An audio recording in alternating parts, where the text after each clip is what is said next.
ஜீ Tamil news நேயர்களுக்கு வணக்கம். 49வது புத்தக கண்காட்சி மிக பிரம்மாண்டமாக இப்போ தொடங்கியிருக்கு. இது ஜனவரி 8ஆம் தேதி ஸ்டார்ட் ஆகி ஜனவரி 21ஆம் தேதி வரைக்கும் நடக்க இருக்கு. இந்த புத்தக கண்காட்சியோட ஸ்பெஷல் என்ன அப்படின்னு பார்த்தா, இதுக்கு போன வாட்டியெல்லாம் பார்க்கும்போது நுழைவு கட்டணம் அப்படின்னு ஒரு 10 ரூபாய் வசூலிக்கப்பட்டது. இந்த வருஷம் அந்த நுழைவு கட்டணத்தையும் ரத்து பண்ணியிருக்காங்க. அதனால மக்கள் எல்லாமே ஃப்ரீயாகவே இந்த புத்தக கண்காட்சியை அக்சஸ் பண்ணி நிறைய அவங்களுக்கு தேவையான புத்தகங்களை வாங்கிக்க முடியும். அது மட்டும் இல்லாமல் இந்த புத்தக கண்காட்சியோட ஸ்பெஷல் என்ன அப்படின்னு பார்த்தா, கிட்டத்தட்ட 1000 அரங்குகள் அமைச்சிருக்காங்க. இந்த 1000 அரங்குகளில் பல வகையான புத்தகங்கள் இருக்கு. ஆன்மீகம் வேணும்னா ஆன்மீகம் இருக்கு, இல்லை அரசியல் பற்றின புத்தகங்கள், டிஎன்பிஎஸ்சி படிக்க போறீங்க அப்படின்னா அதுக்கேற்ற புத்தகங்கள் கூட நிறைய வச்சிருக்காங்க. ஸோ இந்த புத்தக கண்காட்சி இப்போ ஸ்டார்ட் ஆயிருக்க நிலையில் மக்களோட கூட்டம் இப்போதான் கொஞ்சம் கொஞ்சமாக வந்துட்டு இருக்காங்க. இந்த புத்தக கண்காட்சியில் என்னென்ன மற்ற ஸ்பெஷலான விஷயங்கள் இருக்குன்றதை நம்ம உள்ளே போய் பார்க்கலாம்.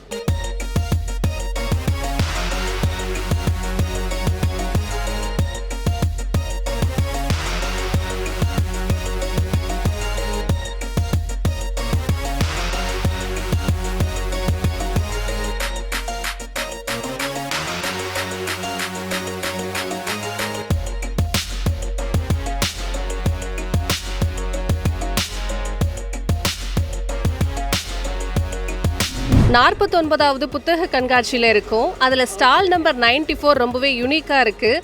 அண்ட் நிறையா பெண்கள் சம்மந்தமான புக்ஸாக இருக்கட்டும், எல்ஜிபிடிக்யூ கம்யூனிட்டி சம்மந்தமான புக்ஸாக இருக்கட்டும், பார்க்கவே டிஃப்ரெண்ட்டாக இருக்குது. இந்த ஒரு ஸ்டால் பற்றி பேசுகிறதுக்காக இந்த ஸ்டாலை சேர்ந்த 2 பேர் நம்ம கூட இணைஞ்சிருக்காங்க. மேம் வணக்கம். வணக்கம். இந்த ஸ்டால் பார்க்குறதுக்கு யூனிக்காகவும் ரொம்ப கலர்ஃபுல்லாகவும் இருக்குது. ஆமாம், இதை பற்றி சொல்லுங்கள். என்ன மாதிரியான புக்ஸ் நீங்கள்? அதாவது வணக்கம் எல்லாருக்குமே. இது சென்னையில் 49வது புத்தக கண்காட்சி. இதில் திருநங்கை பதிப்பகத்தில் நாங்கள் 4வது முறையாக போட்டிருக்கிறோம். நாங்கள் இதில் நிறைய வகையான புத்தகங்கள் இருக்குது. கவிதை தொகுப்பு இருக்குது, திருநர் இலக்கியம் இருக்குது, அப்புறம் தலித் இலக்கியம் இருக்குது. அந்த மாதிரி எல்லா வகையான புக்குங்களும் இருக்குது. சொல்ல புக் பற்றி ஃபஸ்ட்டு திருநங்கை பதிப்பகத்தில் திருநர் மக்கள் எழுதின ஒரு புத்தகங்கள் கவிதையாகவோ திரைக்கவிதையாகவோ கட்டுரையாகவோ பல நூல் தொடுக்கப்பட்டிருக்கு. ஆனால் சமூக மக்களுக்கு எடுத்துரைக்கணும் எங்களை பற்றி மற்ற எழுத்தாளர்கள் தான் எழுத்துக்கள் எழுதியிருக்காங்க. எங்களோட வழிகளை, எங்களோட வேதனைகளை எங்களால் மட்டுமே தான் எழுத முடியும். அதனால் எங்களோட வேதனைகளை நாங்களே புத்தகமாக வெளிக்கொண்டு வந்திருக்கோம். எங்களை பற்றி தெரிஞ்சுக்கிறோன்னா பக்தின்னு ஒரு நூல் இருக்குது, ஒரு சிறுகதை தொகுப்பு. அதை நீங்கள் எடுத்து படித்தீங்கன்னா எங்களை பற்றி தெரிஞ்சுக்கிறலாம். அது போக விளிம்பு நிலை மக்களில் உள்ளவங்களை பற்றியும் அந்த தலைவர்களை பற்றி வெளிக்கொண்டு வரணும். அப்புறம் திருநர்கள் மற்றும் அவங்க எழுதின இலக்கியங்கள் இந்த திருநங்கை பதிப்பகத்தை நாங்கள் கொண்டு வந்திருக்கோம். இந்த வருஷம் என்னென்னா, கடந்த ஆண்டை விட 15க்கு மேற்பட்ட நூல் நம்ம பதிப்பகத்தில் கொண்டு வந்திருக்கிறோம். அது போக கடந்த ஆண்டை விட வாசகர்களோட ஆதரவு எங்களுக்கு கிடைக்க போகும்போது நானே இந்த திருநங்கை பதிப்பகத்தில் முதல் முறையாக என்னோடய புத்தகம் எழுதி வெளியிட்டிருக்கிறேன். என்னோடய புத்தகம் பேர் கோவில்பட்டி டு சென்னை வழித்தடங்கள். அந்த புத்தகத்தில் என்ன சொல்ல வரேன்னா, நான் ஒவ்வொரு ஊருக்கு நான் சின்ன வயசில் ஒவ்வொரு வழியில் கடந்திருப்பேன். அது ஒவ்வொரு ஊரில் படிச்சிருப்பேன், ஒவ்வொரு ஊரில் வேலை பார்த்துருப்பேன். அந்த மாதிரி ஒவ்வொரு பயணத்தின் போது அந்த வழிகள் தடங்கள் மாதிரி வழிகளை நான் என்னோட எதிர்கொள்கிறேன்.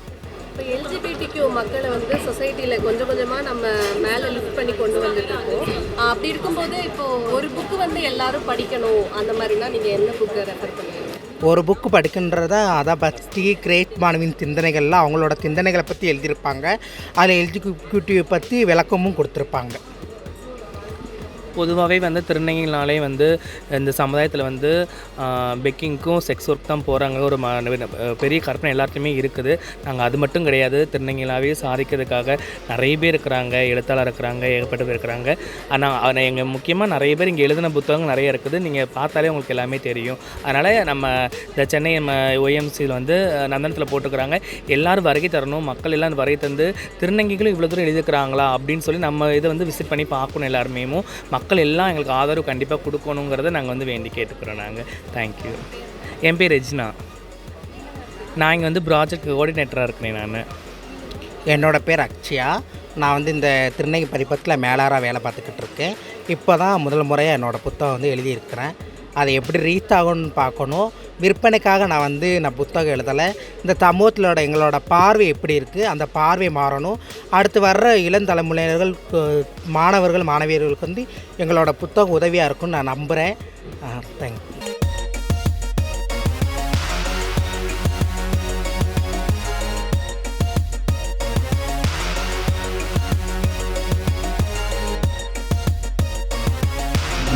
என் பெயர் சுகுமாரன். இந்த ஆண்டு புத்தக கண்காட்சியில் முத்தமிழ் அறிஞர் கலைஞர் உருவாக்கிய பொற்கி விருதுக்கு கவிதைக்காக என்னை தேர்ந்தெடுத்திருக்கிறார்கள். கவிதைக்காக பரிசு பெற்றிருக்கிறேன். 50 ஆண்டுகளாக தமிழில் நவீன தமிழ் இலக்கியத்தில் செயல்பட்டு கொண்டிருக்கிறேன். என்னுடைய முதன்மையான துறை வந்து கவிதை தாண்டி சிறுகதை, நாவல், மொழிபெயர்ப்பு, கட்டுரை எல்லாமே எழுதியிருக்கேன். நான் என்னை அடிப்படையாக வந்து ஒரு கவிஞன் என்று தான் நினைக்கிறேன். அதனால் கவிதைக்கு எனக்கு ஒரு விருது கிடைச்சது வந்து மிக மகிழ்ச்சியாகவும் பெருமைக்குரியதாகவும் நான் கருதுகிறேன். அள்ளி கைப்பள்ளத்தில் தேக்கிய நீர் நதிக்கு அந்நியமாச்சு, இது நிச்சலனம், ஆகாய மலைபுரளும் அதில் கை நீரை கவிழ்த்தேன், ஓடும் நதியில் எது என் நீர்? நீங்கள் கண்டுபிடிச்சிருங்க. சார், இன்றைய தலைமுறை புத்தகத்தை வாசிக்கிறது எவ்வளவு முக்கியம்னு நினைக்கிறீங்க? இல்லை, எல்லா காலத்துலேயும் வந்து வாசிப்பு அப்படிங்கிறது வந்து தன்னை தெரிந்து கொள்ளவும் தன்னை அறிந்து கொள்ளவும் விரும்புகிற ஒரு பிரிவுக்கு வந்து தேவையான இது. அது காலகாலம் வந்து வளர்ந்து கொண்டே தான் இருக்குது. அதில் வந்து எனக்கு எதிர்மறையான கருத்து இல்லை. 10 பேர் படிக்கிற இடத்துல வந்து 20 பேர் படிக்கிறதுங்கிறது வளர்ச்சி அப்படின்னு நான் நினைக்கிறேன். 10 பேர் படிக்கிற இடத்துல 1000 பேர் படிக்கணும்னு எதிர்பார்ப்பது வந்து அவ்வளோ சரின்னு வந்து எனக்கு தோணலை. ஒன்று, எல்லாருக்குமே வந்து அடிப்படையில் வந்து தன்னை தாண்டின ஒரு விஷயத்தை தேடி அறிந்து கொள்வதற்கான ஆர்வம் இருக்குது. அதற்கு நமக்கு கிடைக்கிற மிக எளிமையான அல்லது மிக வலுவான வந்து ஒரு ஊடகம் வந்து புத்தகம்தான். அதனால் புத்தக வாசிப்பு தொடர்ந்து கொண்டே இருக்கிறது, அது தொடரும். புத்தகங்கிறது வந்து நமக்கு மிக நெருக்கமான ஒரு ஊடகம். சரியாக சொல்லணும்னா அது கிட்டத்தட்ட ஒரு கண்ணாடி மாதிரி. ஒரு புத்தகத்தில் நான் வாசிக்கிற போது நான் அந்த புத்தகத்தில் இருக்கிறத வாசிப்பதோடு என்னையும் சேர்த்து தான் வாசிக்கிறேன். சார், கடைசியாக ஒரு கேள்வி. புத்தக வாசிப்பை இன்னும் பொதுமக்கள் கிட்ட நல்லா கொண்டு போய் சேர்க்கணும் அப்படின்னா என்ன மாதிரியான வழிகள் இருக்கு? இல்லை, இன்றைக்கி இருக்கிற வழிகள் தான் வந்து பலனுள்ள வழிகள் அப்படின்னு வந்து தெரிஞ்சிருக்கு. நூலகங்களை வந்து அதிகம் பயன்படுத்தணும் அப்படிங்கிறது ஒன்று. அப்புறம் புத்தகங்கள் பற்றின உரையாடல்கள் வந்து அதிகமாக நடைபெற வேண்டும்.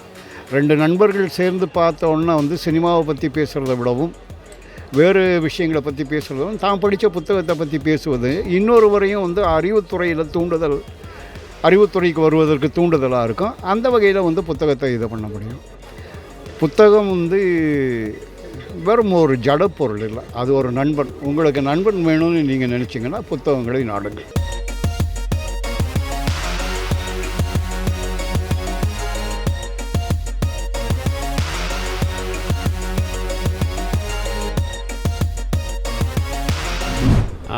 மகிழ்ச்சியாக இருக்கிறது.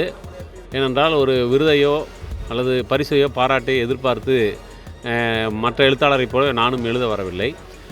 எழுதுவது என்பது என் காலத்தை, என்னுடைய நிலத்தை, என்னுடைய மக்களை, என்னுடைய வாழ்வு அனுபவத்தை நான் பகிர்ந்து கொள்ள வேண்டும், வெளிப்படுத்த வேண்டும் என்ற அடிப்படையில் தான் எழுதி கொண்டிருக்கிறேன். அது தமிழ் சமூகத்தால் கவனிக்கப்படுகிறது, உரிய நேரத்தில் கவனம் பெறுகிறது, பாராட்டப்படுகிறது என்பது நான் தொடர்ந்து எழுதுவதற்கும் இயங்குவதற்குமான ஒரு உள்ளாற்றலை வழங்குகிறது. அது ஒரு உற்சாகத்தை வழங்குகிறது. ஒரு நாம் செய்து கொண்டிருக்கின்ற வேலை சரியாகத்தான் பார்க்கப்படுகிறது என்ற நினைப்பு வந்து அடுத்தடுத்த வேலைகளை செய்வதற்கான ஒரு உந்துதலாக இருக்கிறது என்ற வகையில் நான் மகிழ்ச்சி அடைகின்றேன். சார், உங்களோட கருத்துக்கள் எல்லாம் இடதுசாரி அதை சார்ந்து இருக்கிறனால இந்த கேள்வி கேட்குறேன். இன்றைய காலகட்டத்தில் அம்பேத்கர், மார்க்ஸ், பெரியார் இவங்களோட வழியில் வந்து நடந்துக்கிறது ஒரு முக்கியமான இதாக இருக்குது. இதை பற்றி எப்படி நினைக்கிறீங்க சார்? அரசியலாக இருக்கட்டும், இல்லை எல்லா விஷயத்துலையும் அம்பேத்கர், மார்க்ஸ், பெரியாரை வச்சு தான் எல்லாம் போயிட்டுருக்கு. இதை பற்றி நீங்கள் என்ன சொல்லுவீங்க? இவங்க 3 பேரும் தான் இருக்கிறதுல ஆக நவீனமான ஒரு கருத்தாக்கத்தை வந்து முன் வச்சவங்க.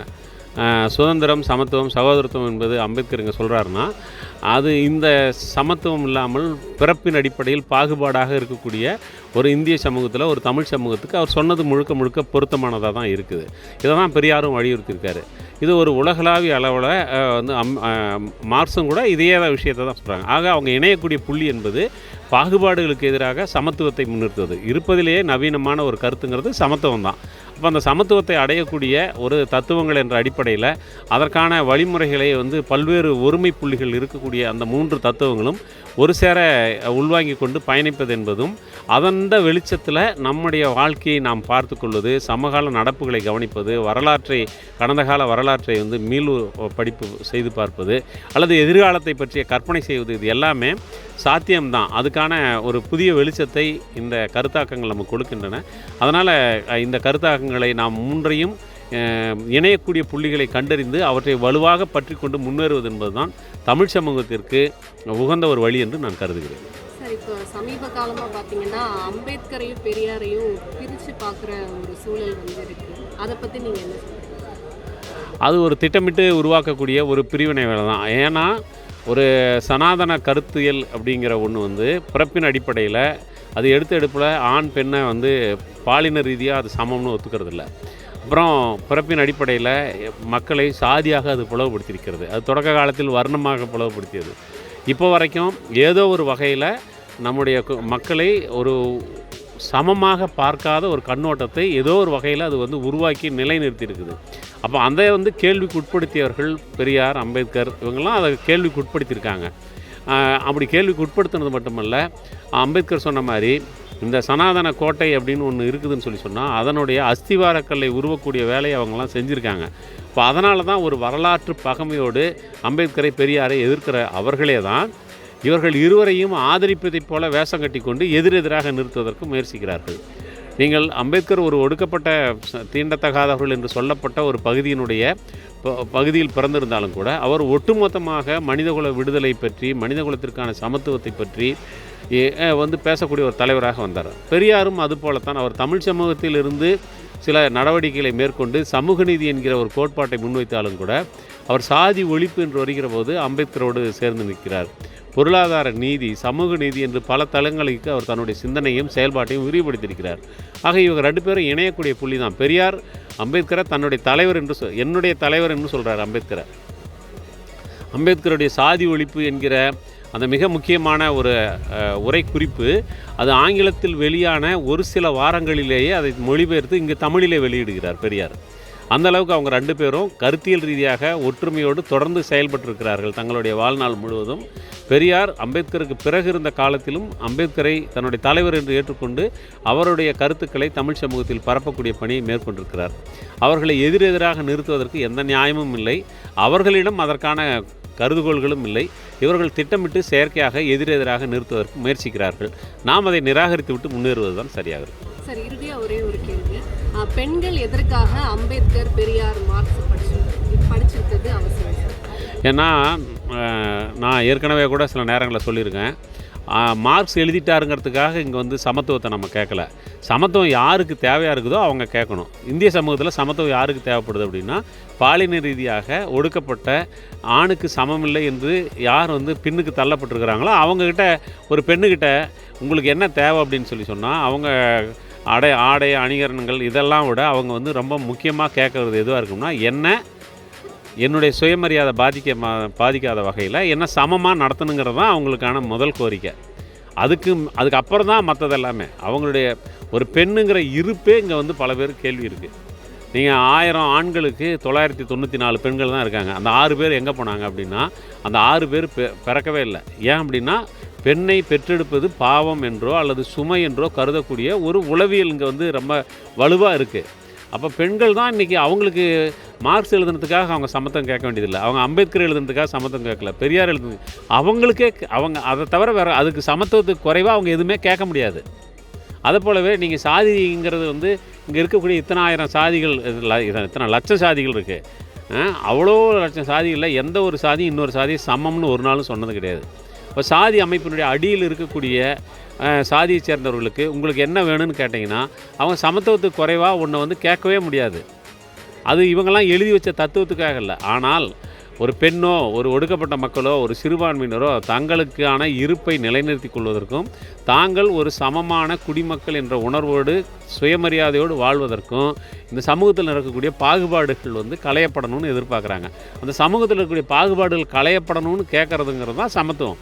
அந்த சமத்துவத்தை இவங்க சொந்த வாழ்க்கையிலிருந்து கேட்குறாங்க.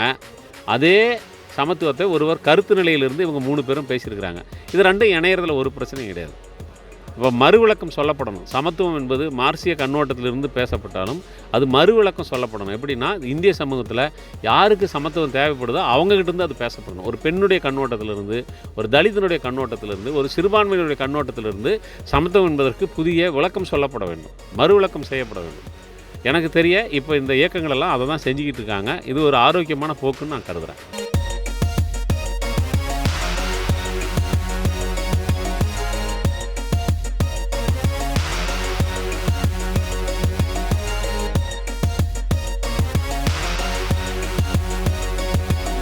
சார், 49வது புத்தக கண்காட்சியில் தமிழக அரசு சார்பில் பொற்கிளி விருது வாங்கியிருக்கீங்க. எப்படி ஃபீல் பண்ணுறீங்க சார்? இது எனக்கு மிகவும் நெகிழ்வான தருணம். ஏனென்றால் கடந்த 40 வருடங்களாக நான் இந்த நவீன நாடக செயல்பாடுகளில் ஈடுபட்டு வந்துகிட்டு இருக்கிறேன். நான் ஒரு சாதாரண அரசு பள்ளியில் தான் படித்த மாணவன். அதுவும் குறிப்பாக என்னுடைய மேல்நிலை கல்வி, கல்லூரி கல்வி என்பது இந்த வளாகத்துக்கு அருகிலே இருக்கின்ற இந்த நந்தனம் கலைக்கல்லூரி மாணவன். நான் முன்னாள் மாணவன். நான் கல்லூரி படிக்கும்போது எங்களுடைய கல்லூரி வளாகத்திலே சென்னையைச் சேர்ந்த நவீன நாடக குழுவான கூத்துப்பட்டறையினர் ஒரு நாடக பயிற்சி பட்டறையை இங்கே நடத்தினாங்க. அதில் ஒரு ஆர்வம் உந்த நான் அந்த நாடக பயிற்சி பட்டறையில் கலந்து கொண்ட மாணவன். இன்றைக்கு அந்த கூத்துப்பட்டறையோடு முழு நேர நடிகனாக நான் அங்கே பயணித்து நிறைய பயிற்சிகளை பெற்று தற்போது 3ஆம் அரங்கு என்கிற பெயரில் நாடகங்களை நிகழ்த்திக்கிட்டு வந்துட்டு இருக்கிறேன். தொடர்ந்து பள்ளி கல்லூரி மாணவர்கள்கிட்ட போய் நாடகம் மூலமாக எப்படி ஊடாட முடியும், இந்த நாடக பயிற்சி அதாவது வெறும் நாடகம் என்பது நிகழ்வு கிடையாது, நாடக பயிற்சியின் மூலமாக மாணவர்கள் கல்வியில் கவனத்தை எப்படி திசை திருப்ப முடியும், அவங்களுடைய ஆளுமையை எப்படி வடிவமைக்க முடியும் போன்ற பல்வேறு ஆய்வுகளை நாங்கள் நாடக பயிற்சியின் மூலமாக தொடர்ந்து ஈடுபட்டுக்கிட்டு இருக்கிறோம். அதற்கு கிடைத்த ஒரு அங்கீகாரமாகத்தான் இன்றைக்கு மாண்புமிகு தமிழ்நாடு முதல்வர் திருமிகு மு.க. ஸ்டாலின் அவர்கள் என்ற பொற்கரத்தால் முத்தமிழ் அறிஞர் கலைஞர் பொற்கிழி விருதை அளித்திருக்கிறார்கள்.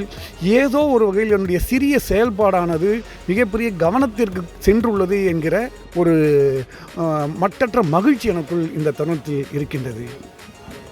சார், உங்களோட புத்தகம் அதை பற்றி நான் நாடகம் செயல்பாடு மட்டும் அல்லாது போதிவனம் என்கிற பதிப்பகத்தையும் இங்கே நடத்திக்கிட்டு இருக்கிறேன்.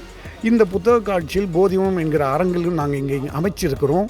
நாங்கள் தொடர்ந்து கலை, நம்முடைய அரசியல் போன்ற பல்வேறு நாடகம் சம்பந்தப்பட்ட புத்தகங்களை பதிப்பிச்சுக்கிட்டு வர்றோம். தொடர்ந்து ஆண்டாண்டு இந்த புத்தக காட்சியில் நாங்கள் இந்த அரங்கு அமைத்தும் போது பார்க்கும்போது நிறைய அடுத்த தலைமுறை இளைய வாசகர்கள் வந்துக்கிட்டு இருக்காங்க. அதுதான் மிகப்பெரிய ஆச்சரியத்தையும் எங்களுக்கு உத்வேகத்தையும் அளிக்கக்கூடிய ஒன்றாக இருக்கின்றது. என்னென்னா, புத்தக வாசிப்பு குறைந்திருக்குன்னு வெளியில் சொல்லிட்டு இருக்கிறது பொய்த்து போகுது. எத்தனையோ டிஜிட்டல் தொழில்நுட்பங்கள் கையில் எத்தனையோ வந்தாலுமே கூட அவங்க கையில் அந்த புத்தகத்தை ஸ்பரிசத்தை உணர்ந்து வாசிக்கக்கூடிய இளைஞர்கள் கூட்டமாக வருகிறாங்க. அப்புறம் இன்னொருத்தர் இந்த புத்தகம் நீ படிச்சியான்னு அவங்க பேசுறது, இந்த புத்தகம் படித்து பாரு, இது இதை விட அற்புதமான புத்தகம், இப்படி அறிவு சார்ந்த உரையாடல் நிகழக்கூடிய ஒரு களமாக இந்த புத்தக காட்சி இருக்குதுன்றதும் ரொம்ப முக்கியமான அம்சம். அதுவும் தமிழ்நாட்டில் மிகப்பெரிய புத்தக காட்சி, கிட்டத்தட்ட 1000 அரங்குகள். 1000 அரங்குன்றது சாதாரணமான விஷயம் இல்லை. அந்த 1000 அரங்குகள் இந்த பப்பாசி மூலமாக தொடர்ந்து நிகழ்ந்துகிட்டு இருக்குது. அதில் பல்வேறு ஆளுமைகள் இங்கே உரை நிகழ்த்துகிறாங்க. ஒருத்தருக்கான ஒரு கூடுதல். இன்றைக்கி மனிதர்கள் நேரடியாக கூடி பேசுவதே அருகி வந்துக்கிட்டு இருக்குது. ஏன்னா நம்ம உள்ளங்கையில் மொபைல் ஃபோனில் அடங்கி இருக்கிற காலகட்டம். இப்போ நேருக்கு நேர் மனிதர்கள் பேசிக்கொள்வது, உணர்வுகளை பரிமாறிக்கொள்வதுன்றது ரொம்ப ஆரோக்கியமான விஷயமா நான் பார்க்குறேன். சார், கடைசியாக ஒரு கேள்வி சொல்லுங்கள். புத்தக வாசிப்புக்கு ஃப்ரெஷராக இருப்பாங்கல்ல, அந்த மாதிரி ஆட்களுக்கு நீங்கள் என்ன அறிவுரை? ஆமாம், குறிப்பாக இப்போ எங்களுடைய அரங்குக்கு வர்றாங்க, போதிவனம் அரங்குக்கு வரும்போது சில பேர் எதை வாசிக்கிறதுன்னு ஒரு குழப்பத்தில் வருவாங்க. அப்போ அவங்கள வந்து நாங்களே நேரடியாக அவங்கள போய் சந்தித்து உங்களுக்கு எதில் விருப்பம் இருக்குது, உங்களுடைய கவனம் எதில். இப்போது கவிதை என்றால் கவிதை, அந்த கவிதையிலேயே நவீன கவிதை இருக்கின்றது, மரபு கவிதை இருக்கின்றது. அப்போது அவங்க எதுலேருந்து தொடங்குறதுன்னு ஒரு திணறல் இருக்கும் அவங்ககிட்ட. அப்போ அவங்ககிட்ட எளிய விஷயங்களை முதல்ல காண்பிச்சு இவங்க இது மாதிரிலாம் எழுதுவாங்க, இவங்களுடைய எழுத்தாளருடைய பாணி இப்படி இருக்கும், அவங்க எழுதுறோடைய துறையை பற்றி பேசி அவங்க ஓ அப்படியா அப்படின்னு சொல்லி அவங்களா சரி. அடுத்து இப்போ சிறுகதை வர்றாங்கன்னா யாரை படிக்கிறதுன்னு அவங்களுக்கு இருக்கும். அப்போது சிறுகதை என்பது ஒரு மரபு, நமக்கு நீண்ட நெடிய மரபு இருக்குது. அப்போது நமக்கு முன்னோடிகளாக இருந்த எழுத்தாளர்களை பற்றிய ஒரு குறிப்பு அவங்களுக்கு கொடுத்து இன்றைக்கு சமகாலத்தில் எழுதக்கூடிய எழுத்தாளர்களை பற்றி அவங்களுக்கு அறிமுகப்படுத்தி நம்மக்கிட்ட பதிப்பிக்கிற எழுத்தாளர்களை அந்த வாசகன்கிட்ட கொண்டு போய் சேர்க்கிற அந்த பணியை நாங்கள் ஒருங்கே சேர்த்து செய்கிறோம். பல்வேறு துறைகள் இது நாடகமாக இருக்கும், அரசியலாக இருக்கும், மொழியை பற்றியதாக இருக்கும், தொல்லியல் பற்றியதாக இருக்கும், கவிதை, இந்த மாதிரி பல்வேறு துறைகளையும் நாங்கள் தொடர்ந்து பதிப்பிக்கிறதுனால வர்றவங்களுடைய விருப்பத்தை சார்ந்து அதை வந்து அவங்களுக்கு நாங்கள் திணிக்காமல் எடுத்து சொல்கிறோம். அந்த எடுத்து சொல்கின்ற முறையிலேயே அவங்க வந்து ஒரு மாதிரி கன்வின்ஸ் ஆகி சரி அந்த புத்தகத்தை கொடுங்க, நான் அதை போல் வாங்கி சென்றவரிடம் வாங்கி சென்றவர்கள் போன முறை இந்த புத்தகத்தை நீங்கள் கொடுத்தீங்க, இப்போ வேறு என்ன நீங்கள் பண்ணியிருக்கீங்க, அது வேணும், அவங்களுக்கு நல்லா இருந்ததுன்னு நம்மக்கிட்ட ஊடாடுறாங்க. அது பெரிய மகிழ்ச்சியாக இருக்குது. நன்றி நன்றி நன்றி. 49வது புத்தக கண்காட்சியில் பார்வை மாற்றுத்திறனாளிகளுக்காக முக்கியமான ஒரு அரங்கு அமைக்கப்பட்டிருக்கு. அந்த அரங்கில் இருக்க சிறப்பம்சங்கள் பற்றி சார் நமக்கு எக்ஸ்பிளைன் பண்ணுவாங்க. சார் வணக்கம் சார், இந்த அரங்கு பற்றி சொல்லுங்கள் சார். வணக்கம். 49வது சென்னை புத்தக கண்காட்சியில் தடம் எண் 9 659 ஸ்டாலில் உளி அரங்கு அப்படின்னு நாங்கள் தலைப்பிட்டிருக்கோம். அந்த தலைப்பிட்ட ஒரு அரங்கத்தில் நான் நின்று பேசிக்கிட்டு இருக்கேன். இது பார்வை மாற்றுத்திறனாளிகளுக்கான ஒரு அரங்கம். இந்த அரங்கம் வந்து கிட்டத்தட்ட ஒரு 2015லேருந்து மேற்கொள்ளக்கூடிய இந்த எஃபர்ட்டில் இந்த வருஷம் என்ன புதிது அப்படின்னு பார்த்தா, பார்வை மாற்றுத்திறனாளி படைப்பாளர்களுடைய படைப்புகள், அவங்களுடைய புத்தகங்கள், அவங்களுடைய எழுத்துக்கள், அவங்களுடைய பேச்சு இங்கே எல்லாம் ஒளிபரப்பாகிட்டே இருக்குது. இங்கெல்லாம் பேசப்படுது. இங்கே சுற்றி அதுக்கான புத்தகங்கள் நீங்கள் பார்க்கலாம். அவங்களுடைய போஸ்டர்ஸ் எல்லாம் போட்டிருக்கோம். பார்வை மாற்றுத்திறனாளிகளால் நடத்தப்படக்கூடிய இணைய வழி மேகசின், இணையதள மேகசின்லாம் இங்கே இருக்குது. தொடுகை, விரல் மொழியர் போன்ற மேகசின் பார்வையற்றோரே நடத்துகிறோம். இப்போ இதுதான் உளின்றது என்னது? செதுக்கக்கூடிய ஒரு ஆயுதம். அப்போ இந்த சமூகத்தை செதுக்கக்கூடிய ஒரு பணியை பார்வையற்றோரும் பண்ணிக்கிட்டு இருக்கோம். இது வரைக்கும் நாம் வந்து வாங்கும் இடத்துல இருக்கக்கூடிய பார்வையற்றோன்னு பார்த்த காலம் தாண்டி நாமெல்லாம் பங்களிப்பாளர்களாக இந்த பார்வை மாற்றுத்திறனாளிகள் இருக்காங்கன்றதுக்கு இந்த அரங்கம் ஒரு சான்றாக இருக்கும். ரெண்டாவது, பார்வை மாற்றுத்திறனாளிகள் அறிவியல், கணிதம் போன்ற பல்வேறு தளங்களில் பயணிப்பதற்கு அடிப்படை தொழில்நுட்பம், அந்த கணினி சார்ந்த ஒரு ஏஐ தொழில்நுட்பத்தையும் அதற்கான அம்சங்களையும் இந்த அரங்கத்தில் நம்ம காட்சிப்படுத்துகிறோம்.